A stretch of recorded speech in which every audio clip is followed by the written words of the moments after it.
મહેસાણામાં પ્રાથમિક શિક્ષણ વ્યવસ્થાની પોલ ખોલતા ચોંકાવનારા દ્રશ્યો સામે આવે છે। મહાનગરપાલિકામાં સમાવિષ્ટ હનુમંત હેડુવા ગામમાં છેલ્લા 2 વર્ષથી બાળકો મકાનની ઓસરી, મંદિર અને ખુલ્લી જગ્યામાં બેસીને અભ્યાસ કરવા મજબૂર થયા છે। મળતી માહિતી મુજબ 2 વર્ષ પહેલાં શાળાનું મકાન ભયજનક જાહેર કરી તેને બંધ કરી દેવામાં આવ્યું છે। જોકે ત્યારબાદ વૈકલ્પિક વ્યવસ્થા કરવામાં ન આવતા વિદ્યાર્થીઓ માટે અન્ય કોઈ જગ્યા ફળવાઈ નથી। શિક્ષકોએ કહ્યું કે આવી અસાધારણ અને મુશ્કેલ પરિસ્થિતિ તેમણે પોતાના ભણતરના સમયમાં પણ ક્યારે નથી જોઈ। શિક્ષકો દ્વારા તાત્કાલિક નવી શાળાનું મકાન અથવા યોગ્ય વૈકલ્પિક વ્યવસ્થા ઊભી કરવા માંગ ઉઠી છે, જેથી બાળકોને સુરક્ષિત અને સુવિધાસભર વાતાવરણમાં શિક્ષણ મળી શકે।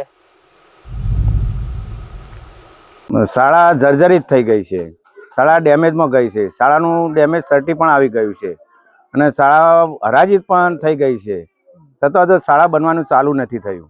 કેટલા સમયથી? 1.5 વર્ષથી। અને કેટલા બાળકો બહાર ભણી ગયા છે? 190 બાળકો। અને શાળા હજી સુધી નહીં બનવા પાછળનું કારણ તો સરકારને ખબર, ગામના સરકારને ખબર કે શું તકલીફ પડી છે વચ્ચે, એનો કોઈ ઉલ્લેખ નહીં અમારી પાસે। કેટલાથી કેટલા ધોરણના બાળકો ભણી ગયા છે? બાલવાટિકા ધોરણ 8 સુધીના। અને કેટલા સમયથી તમે આ સમસ્યાનો સામનો? 1.5 વર્ષથી। શું માંગ છે તમારી? શાળા નવી બને એવી જ માંગ।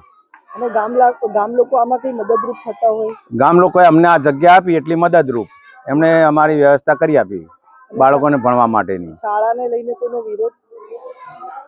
શાળાના લઈને વિરોધમાં તો હવે ઓફિસ વાળાને ગામ વાળાને ખબર હોય મેડમ, અમને કંઈ ખ્યાલ હોય નહીં। અમે અત્યારે લગભગ છેલ્લા 1.5 વર્ષથી બાળકોને આ રીતે કોઈના ઘરે અથવા મંદિરમાં અથવા ખુલ્લામાં બેસાડીને અભ્યાસ કરાવી રહ્યા છીએ।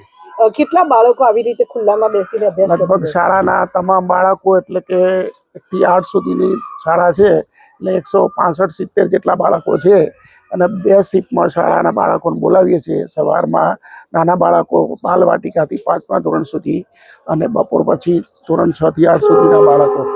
કેવી સમસ્યાઓનો સામનો કરવો પડે છે?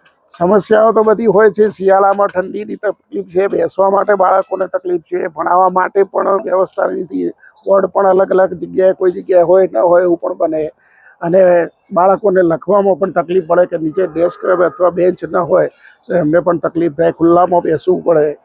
હવે ઠંડીનો સમય, ઉનાળાનો સમય હોય તો ગરમીની પણ તકલીફ પડે છે, પાણી પીવાની પણ એમને તકલીફ છે, એટલે બાજુવાળા લોકો છે પોતાની રીતે સગવડ કરે છે બાળકો માટે, અને એમને બહાર જવું હોય તો પણ ખુલ્લામાં જવું પડે છે।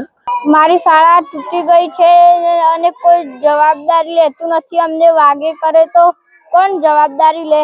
અને શાળા બનાવવા ગામના લોકો જગ્યા નથી આપતા અને અમે ખુલ્લી જગ્યામાં બેસીએ છીએ। વાડી હતી તોય અમને બેસવા ના દીધું, મહાદેવ હતું તોય ના બેસવા દીધું ને અહીંયા બેસીએ છીએ।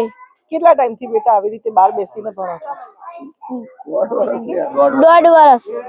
1.5 વર્ષથી તમે બહાર બેસીને ભણી રહ્યા છો? હા। તો તકલીફ કેવી પડી રહી છે? ભણવા નથી મળતું સારું, અને આ શિયાળાના બાળકો ઠંડીને ઠરી જાય ને, ઠંડી કેવી હોય બહાર। સ્કૂલ સારી બને અને કોઈ જગ્યા પણ આપતું નથી શાળા બનવાની। અમે શું કરીએ? ભણવું કોઈ ધ્યાન જ નથી ને અમારું ભણવામાં। અમારે તકલીફ બહુ પડે છે ભણવામાં। અમારી નહેરમાં તૂટા જેવી થઈ રહી છે। સરકારને હું એટલું કહેવા જઈ રહી છું કે જલ્દી નહેર બને, એટલે અમને કોઈ તકલીફ ના પડે। શિયાળામાં, ઉનાળામાં અને ચોમાસામાં બહુ તકલીફ પડે છે। એક મંદિરનો રૂમ છે, એમાં બેસે, એમાં બધા છોકરા માતા નથી, અલગ અલગ જગ્યાએ બેઠા છે। એક બાઈ છે, એમને પાણી ભરવાની વ્યવસ્થા કરી આપે છે। બહાર જવાની બહુ તકલીફ પડે છે। ઉનાળામાં બી ગરમી લાગે છે, ચોમાસામાં વરસાદનું ક્યાં જવું એ બી ખબર નથી પડતી।